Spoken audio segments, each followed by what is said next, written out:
Boa tarde, pessoal. Como já avisaram, eu sou consultora da HTM e quero passar um pouquinho para vocês, na verdade, protocolos pré e pós-criolipólise, tá? Eu vou ter que entrar um pouquinho na fisiologia do tecido adiposo para que vocês possam entender o mecanismo, como que vai acontecer, para poder associar as terapias. Quem ficou na palestra da Thaís, ela acabou falando daquela reação adversa, né? Da hiperplasia paradoxal. Então, é um recurso que a gente tem, da importância de trabalhar o pré e pós, para poder evitar, se for acontecer uma hiperplasia, não ocorrer associando outras técnicas terapêuticas, certo? Então, eu vou falar um pouquinho do tecido adiposo subcutâneo, que é composto por tecido conjuntivo, onde se encontram os adipócitos, tá? Ele é composto por mitocôndrias, citoplasma, reservatório de triglicerídeos, núcleos e complexo de Golgi. Hoje sabemos que temos dois tipos de tecido adiposo, certo? O tecido adiposo pardo e multilocular, que são aqueles que é gasto em forma de energia para o nosso corpo. Então, o nosso corpo não precisa estar aquecido, a gente vai utilizar esse tecido adiposo. E o tecido adiposo amarelo ou unilocular, que vai ser gasto como ATP. Então, quando a gente quer trabalhar para estimular a lipólise, apoptose, necrose, a gente vai estimular esse tecido adiposo, amarelo e unilocular, certo? Qual que é a função do tecido adiposo? Reservatório de energia, dimorfismo sexual, sustentação, isolante térmico, função endócrina e contorno corporal. Adiposidade localizada. Por que a gente tem esse aumento de tecido adiposo em certas regiões? Tem gente que fala assim, né?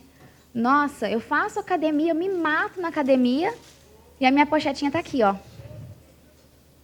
Não tem isso? Então, o que acontece isso? Aumento de fatores adrenérgicos na região. Então, tem pessoas que têm maior acúmulo de receptores adrenérgicos naquela região do que outras pessoas. Tem gente que engorda mais com o lógio, tem gente que engorda mais as costas. Então, cada um tem aumento desses receptores adrenérgicos.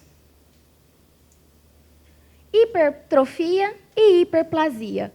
A hipertrofia, pessoal, é o aumento do tecido adiposo, tá? Que é dado, então, quando a gente ingere muito alimento, a gente não gasta em forma de ATP, essa gordura é aumentada, tá? Nós, seres humanos, somos primatas, né? Então, antigamente, tinha que caçar para comer, né? Por isso que o nosso tecido adiposo é reservatório. A gente ingere, ele reserva um pouco, tá? Com a evolução, tudo está fácil. Comida está fácil. Então, a gente começou a ter o aumento desse tecido adiposo, tá? Então, a hipertrofia é o aumento do tamanho. Chega uma hora que não tem como ela aumentar mais.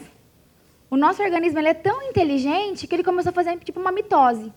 Ele começou a aumentar o número de tecido adiposo, tá? Então, quando a gente engorda de forma contínua, começa a ter essa mitose no tecido adiposo, certo?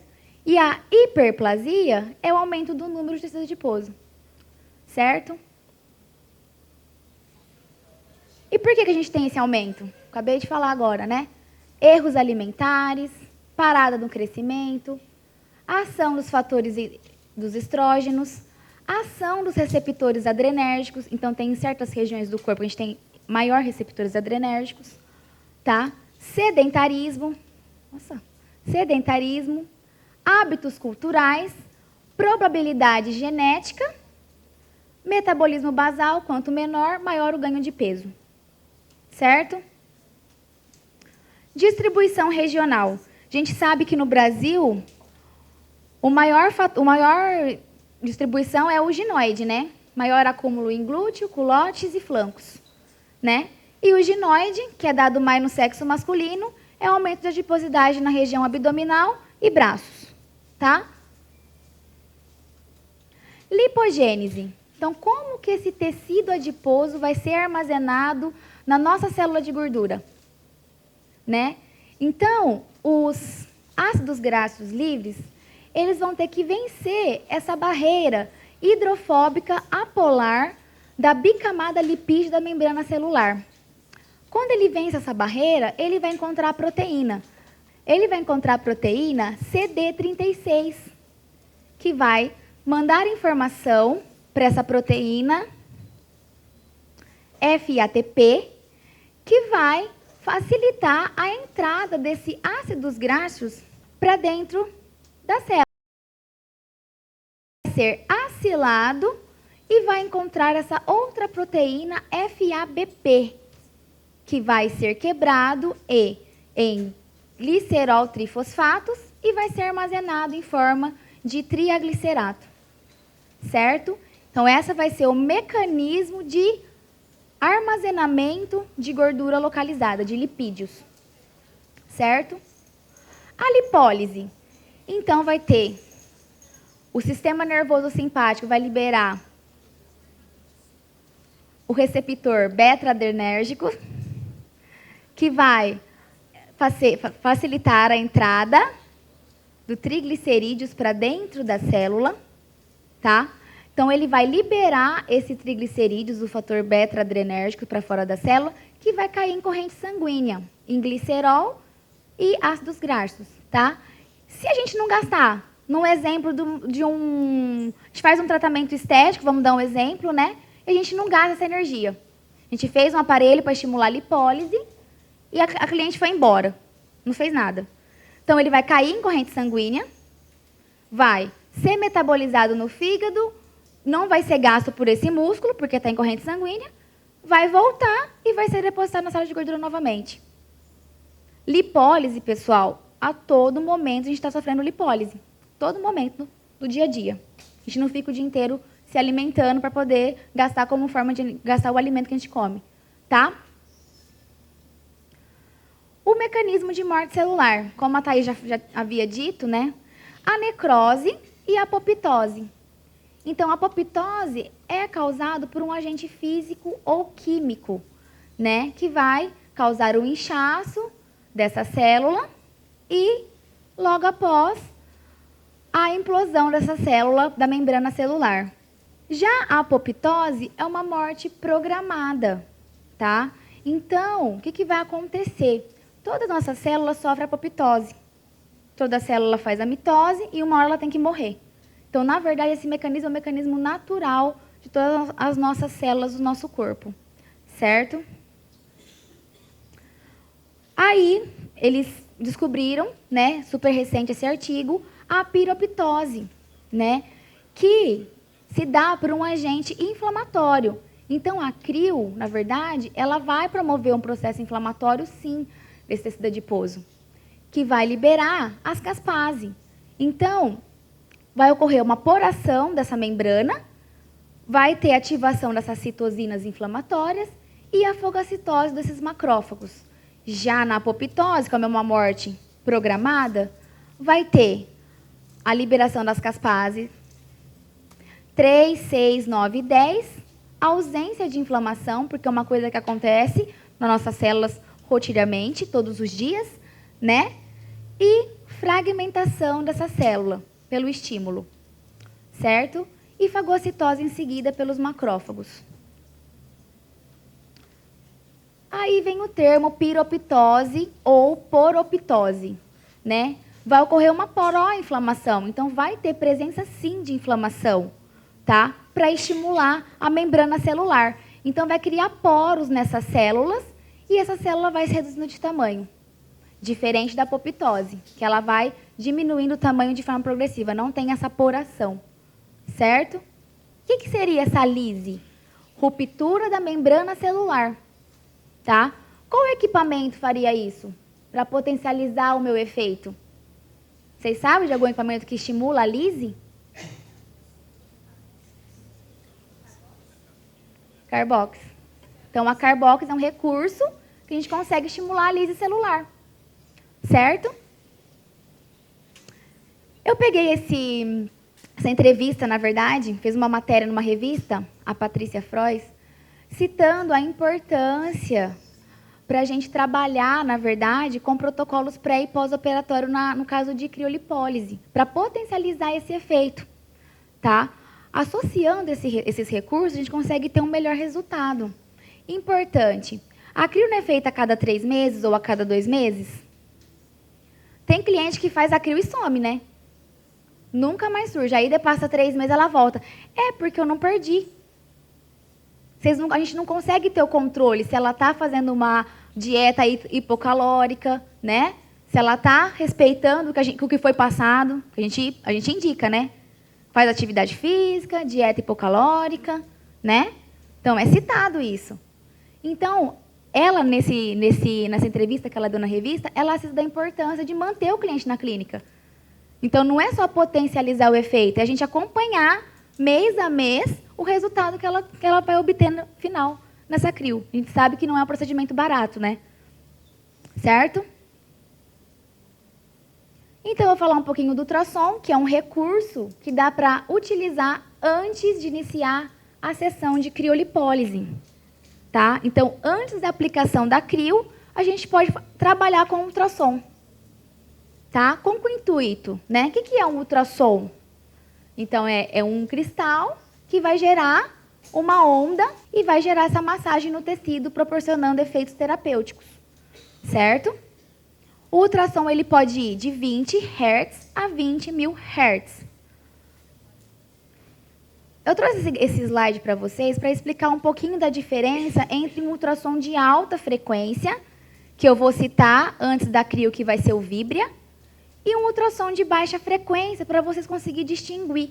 O ultrassom de baixa frequência, ele é um ultrassom audível, porque ele vai variar de 38 kHz a mais ou menos 80 kHz. 3 Hz é igual a 3 milhões de Hz.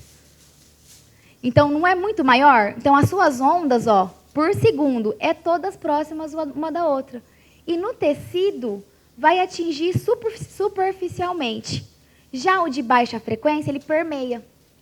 Então, por isso que no ultrassom de baixa frequência, precisa fazer prega. Tem que ser feita a prega. Tá? Eu trouxe para vocês conseguirem entender a diferença de um e outro, porém, na crio, a gente indica o de alta frequência. Como exemplo, o Vibria, né? Que é um ultrassom de 3 MHz, 3D. Então, são 3 eras ultrassônicas trabalhando simultaneamente. Tá? O que esse ultrassom vai proporcionar? Uma compressão e uma expansão desse tecido, tá? Gerando uma massagem mecânica, tá? O que vai proporcionar o ultrassom? Rearranjo no aumento da extensibilidade das fibras colágenas, aumenta a permeabilidade da membrana celular, ação sobre os nódulos de fibroedema giloide e melhora o metabolismo celular. O Vibria, ele dá para trabalhar ele tanto com os recursos individuais, que no caso da crio, a gente vai utilizar o recurso dele só o ultrassom, tá? Mas eu trouxe para vocês conhecerem. Ele tem ultrassom, estímulos, que é todas as correntes de fortalecimento, lipólise, iontoporação, microcorrentes e pump. E dá para trabalhar com ele combinado. Ultrassom com estímulos, ultrassom mais a iontoporação, ultrassom mais a lipólise e ultrassom mais a microcorrentes. Qual que é a vantagem? 2 modalidades são conseguidas ao mesmo tempo. Vamos otimizar o tempo de terapia e efeito de um aplicador de uma terapia sobre a outra. Na verdade, a gente vai utilizar uma frequência de 3 MHz, modo contínuo, 1 minuto centímetro quadrado. Então, vai fazer a aplicação do ultrassom e, logo em seguida, vamos colocar lá na crio. Tá? Para quê? Promover o aumento da extensibilidade do colágeno daquela região. A gente sabe, né, que vai, por conta do calor, processo inflamatório, a gente vai estimular o colágeno ali logo após. Mas a gente consegue preparar esse tecido para isso. Certo?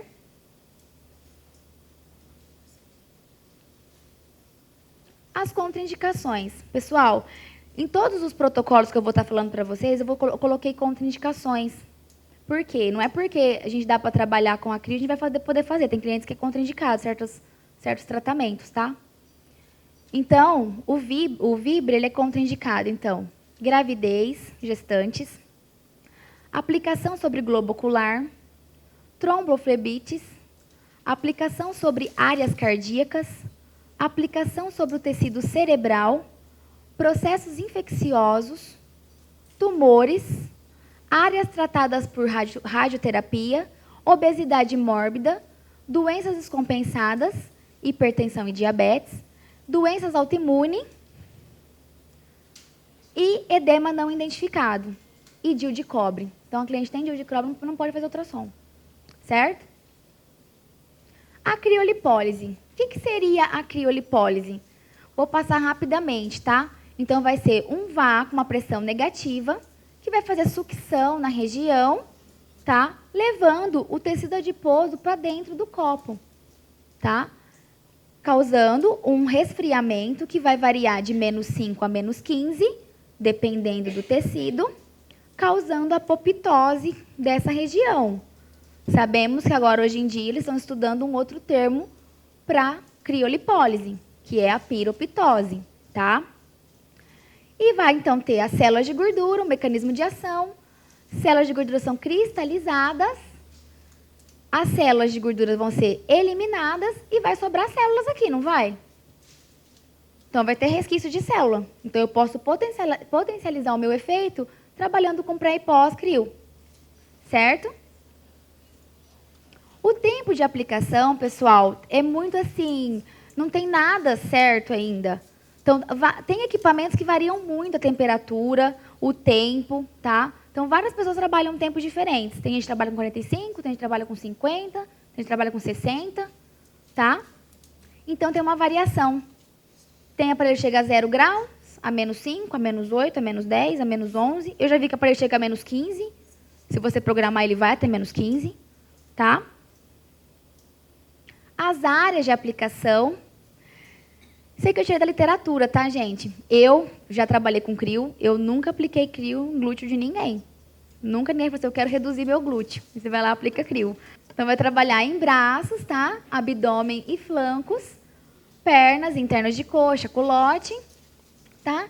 E essas regiões aqui que tá em roxo, são regiões que dá para trabalhar também, tá?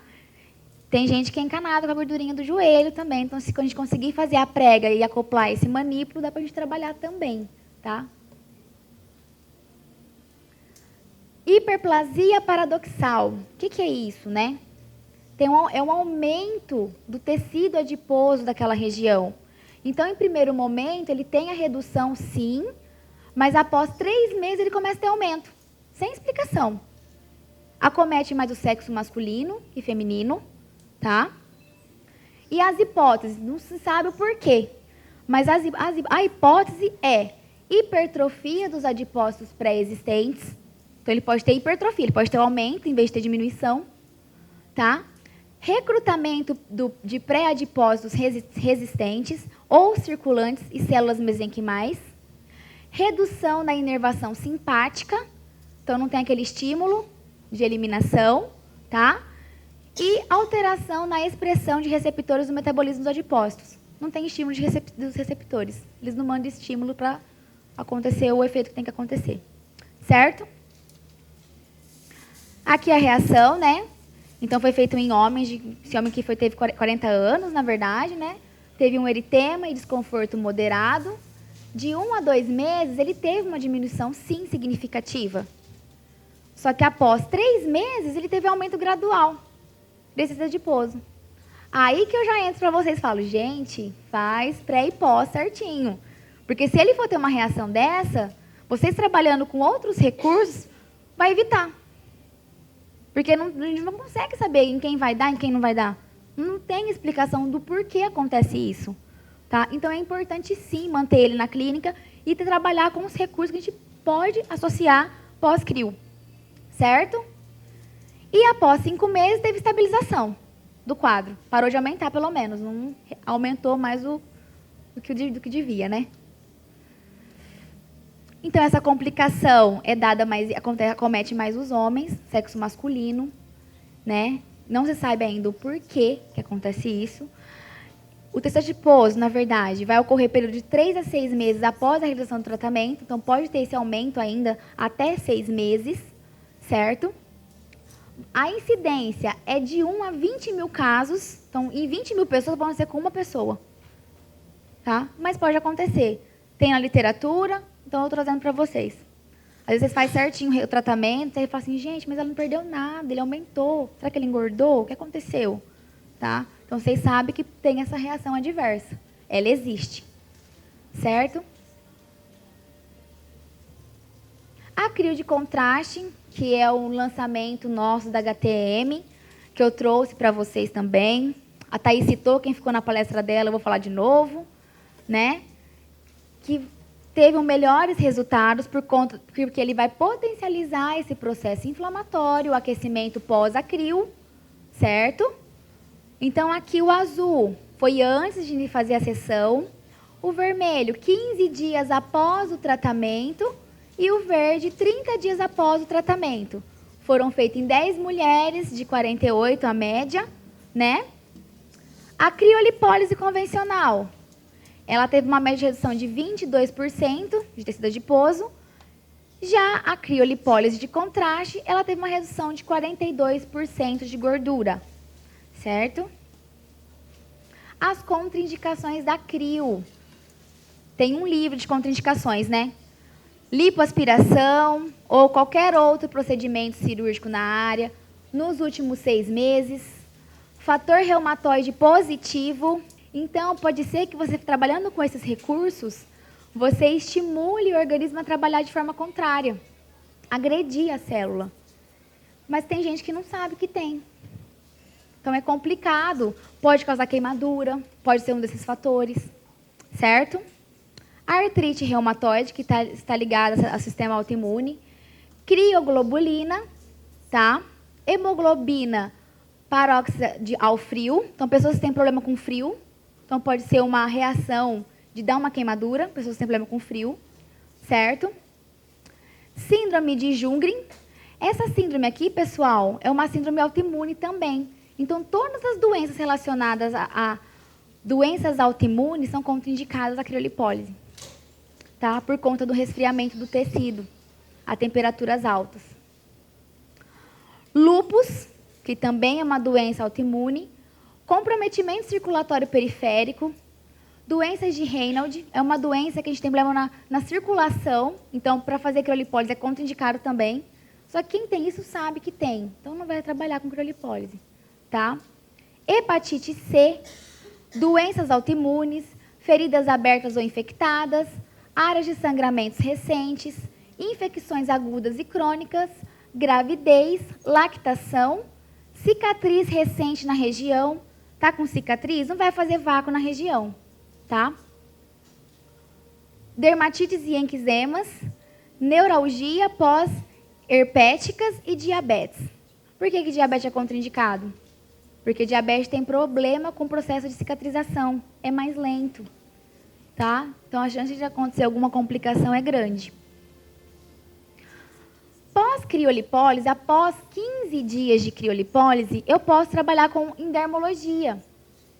Então, eu trouxe para vocês o Biotidermo, que a gente consegue associar para utilizar com a crio, para o modelamento corporal, potencializar esse modelamento. Tá?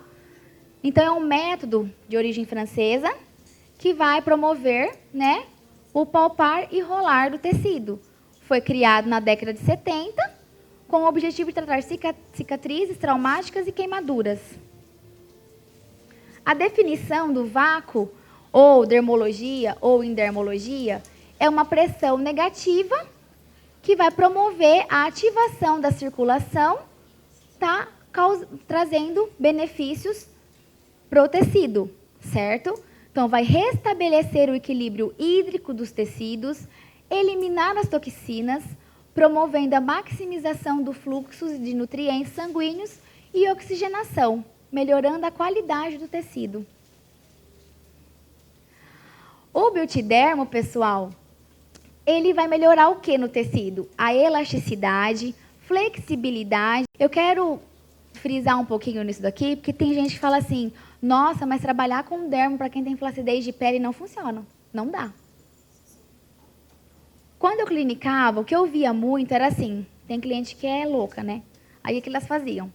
Pode colocar no máximo do aparelho que eu aguento. A gente não respeitando esse limite elástico do tecido, lógico, vai piorar a flacidez, vai dar hematoma. A gente trabalhando com vácuo, com sua pressão negativa em milímetros de mercúrio, dentro da literatura, de 150 a 200, a gente vai causar hipiremia, a gente vai causar redução do tecido, sem causar hematoma, sem deixar ela dolorida, sem causar flacidez, tá? Tem que trabalhar de forma correta, dá resultado excepcional, gente. Eu trouxe um artigo aqui para vocês, então foi feito em porcos, na verdade, né? Então aqui eu tenho o grupo controle, tá? Grupo controle. Esses porquinhos aqui passaram por 10 sessões de vácuo, tá? Olha a diferença. O tecido aqui antes, a epiderme, né? E olha o tecido adiposo. Aqui eles fizeram 10 sessões. Olha aqui o septo fibroso. Olha o septo fibroso aqui como teve aumento. E olha a camada adiposa aqui, ó. Olha a redução que teve. Com 10 sessões. Tá? O terceiro grupo passou por 20 sessões de dermologia. Olha o aumento da derme. Como que fala que o vácuo causa flacidez de pele? Se ele tem estímulo de colágeno ali. Olha o aumento da espessura da derme ali, pessoal. E lógico, olha a redução da camada de adipócitos aqui. E olha as fibras colágeno aqui histologicamente, como que teve aumento. Tá? Então, trabalhando da forma correta, não vai ocasionar flacidez de pele. Pelo contrário, vai melhorar essa flacidez. Tá? Qual que é o efeito fisiológico do dermo? Hipervascularização e hiperoxigenação. Então, a gente vai fortalecer os vasos sanguíneos, tá? Fortalecendo e reduzindo o tecido adiposo, que é o que a gente está querendo no caso da crio. Ele traz N fatores, mas aqui a gente está pensando na criolipólise, tá? Aqui também a gente tem um artigo, né? Foi feita uma amostra com 22 mulheres, 14 sessões, com duração de 45 minutos, tá? Olha a conclusão, pessoal. Eu não preciso nem falar, dá para ver na imagem, né? Olha a redução que ela teve de silhueta, de culote, tá? Utilizando a técnica, tá? Então, teve uma melhora do contorno corporal ali, né? Então, o protocolo que a gente está indicando, então, é trabalhar no modo contínuo, respeitando a sensibilidade. Dá para trabalhar de duas formas, modo pulsado, depresso drenagem, para resolução, para diminuição desse edema, e com a massagem mecânica, tá? Que a gente vai trabalhar de 20 a 40 minutos, 2 vezes por semana, com um vácuo de 150 a 200, tá? Respeitando sempre o limiar de dor da cliente. Se ela falar que está dolorido, diminua, tá? O importante é causar um aumento da circulação local. A gente vai iniciar esse protocolo aqui depois de 15 dias. Então, depois de 15 dias, a gente começa a trabalhar com a endermologia também. Dá para trabalhar. As contraindicações: hipertensão, afecções cutâneas, neoplasias, hérnia, insuficiências, uso de medicamentos anticoagulantes. Está usando medicamento, não vai fazer endermo, tá? Pseudoatrofia, diabéticos, peles sensíveis, acne inflamatórias, telangiectasia, rosácea, dermatoses e processos infecciosos agudos. O plúria. Eu não falei que o plúria faz a lise? Que eu vou utilizar após 30 dias. Então, sempre respeitando o tempo. Então, 15 dias eu posso entrar com massagem mecânica. Após 30 dias eu posso entrar com já um injetável. Tá? E antes desses 15 dias? Antes dos 15, vou fazer a drenagem. Tá? Nada de pressionar muito o tecido ali na região. Se fez abdômen, vai trabalhar com moderador na perna, não tem problema. Mas na região é bom esperar esse processo inflamatório, tá? Porque atrapalha o processo inflamatório. Porque atrapalha o processo inflamatório. Tá? Então, o que o gás carbônico faz no tecido? A gente inspira O2 e expira CO2. No tecido ocorre o processo inverso. A hemoglobina, ela tem afinidade pelo CO2. Então, quando a gente injeta o gás carbônico ali no tecido, na hora, a hemoglobina que está sendo carregada com O2, ela vai soltar o O2 e vai se agregar ao CO2. Por isso que fala que o gás carbônico é um gás não embólico, não tem como dar uma embolia fazendo carbox, por conta desse processo, tá? E esse controle respiratório, que vai entrar aqui, pessoal, que a gente lê na literatura, né? Quanto de gás eu posso aplicar na região? Tem uma quantidade limite, até 2.000 ml de gás de tratamento. Então, se é uma pessoa maior, ela quer trabalhar abdômen, flanco, né? Se for passar de 2.000, pula os dias. O que pode acontecer? Pode dar tontura. Ela tem essa troca sim, só que tem um centro respiratório comandando isso. Que tem quimioreceptores no nosso plasma sanguíneo que vai mandar estímulo. Ó, o nosso sangue está com pH ácido. Aumenta a frequência respiratória para não conseguir eliminar. Eu não falei que a gente respira o CO2? Então, ele vai soltar. Tá? E já na alcalose, o que acontece? Processo inverso. Está muito alcalose, não tá mais ácido, está base. Então, vamos deprimir o sistema respiratório. Certo? Então, tem esses quimioreceptores que vai controlar esse processo, no caso da carboxiterapia. Tá? Quais são os efeitos fisiológicos? Efeito Bohr, efeito bioquímico, vasodilatação, ação no tecido conjuntivo e carbolipólise. Esse efeito Bohr, pessoal, é aquele efeito que eu falei para vocês. Aplicou o CO2 na região, teve aquela troca. A hemoglobina solta o O2 e pega o CO2. O que acontece no tecido?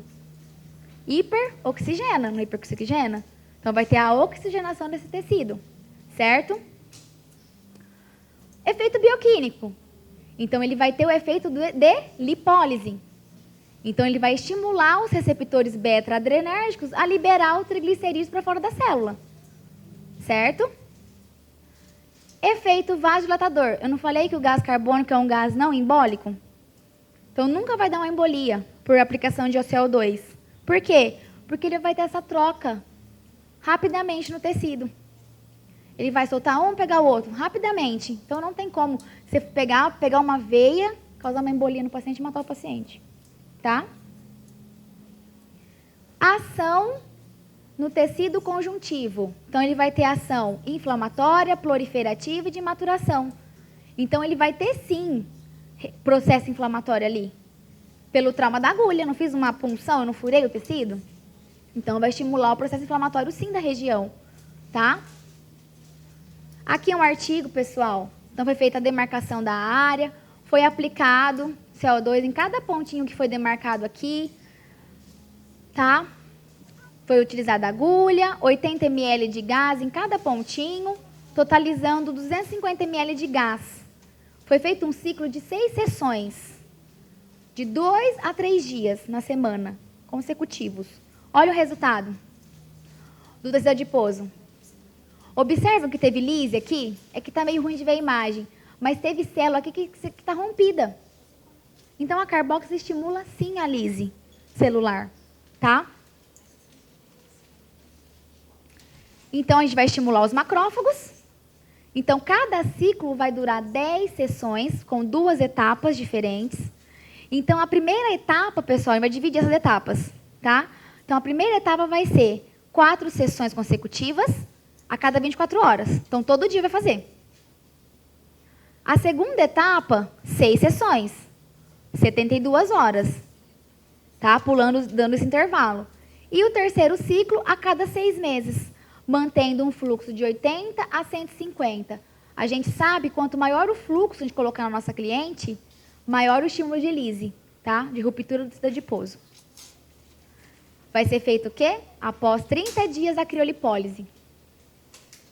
Então, qual vai ser o mecanismo de ação? Então, a gente aplicou o CO2, né, no tecido, teve a ruptura desse tecido, o gás ele vai entrar dentro da camada, dentro do tecido adiposo e vai ocorrer uma microcavitação ali dentro, tá? Que vai durar por um pouquinho mais de tempo, certo?